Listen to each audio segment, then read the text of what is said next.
Posibleng trade sa pagitan ng Phoenix Fuel Masters at NLEX Road Warriors na involved sina Evan Nele at Sydney Onwuberry pero wala pang official na trade na ganyan sa PBA records as of now pero kung hypothetical trade, NLEX gives Sydney Onwuberry, kapalit si Evan Nele ng Phoenix, ang pag-uusapan, eto mangyayari.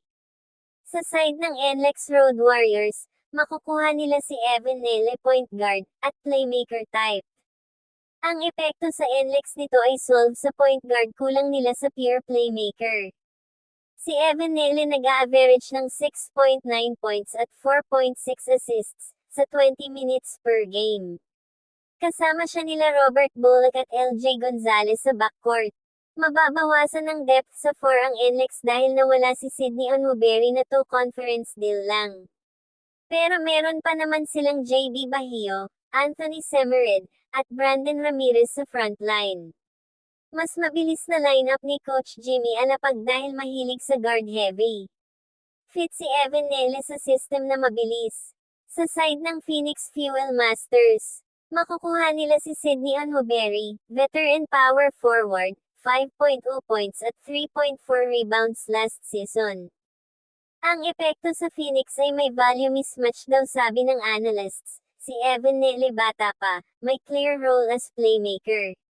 Si Sydney Onwuberry journeyman na naglaro na sa TNT, Rose, Northport, Ginebra, at NLEX.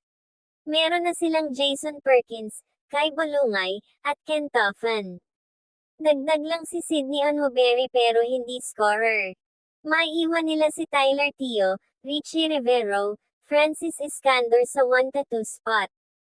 Sabi mismo ng report, difficult to justify as a fair exchange for Phoenix, dahil si Evan Nele 9.8 points, 4.7 assists pa nga sa 2 games bago bumaba ang minutes niya. Si Sydney Onwuberry role player lang na 5 points average.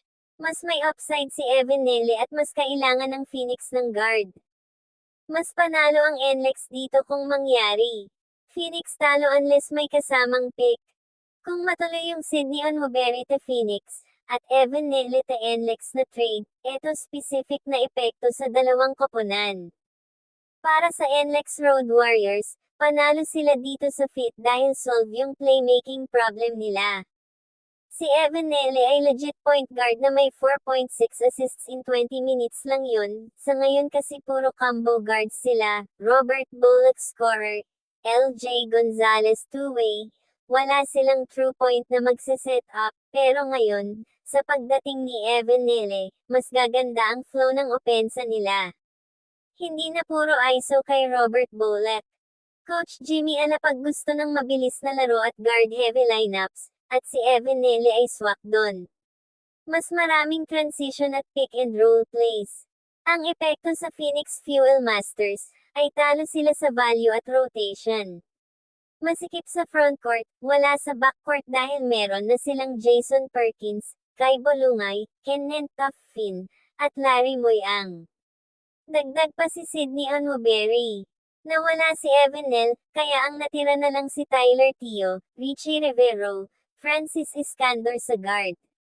Kulang na sila sa playmaker. Si Sydney Onwuberry 5.0 points, 3.4 rebounds lang average.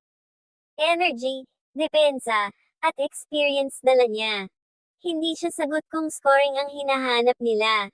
Role player lang. Nawala ng future piece ang Phoenix dahil si Evan Nele 26 pa lang. Si Sydney Onwuberry ay 31 na. Nagsakripisyo ang Phoenix ng bata para sa matanda na hindi naman star. Technically aaprobahan ito ng PBA office, basta dalawa lang ang titignan nila, yung salary cap at trade rules.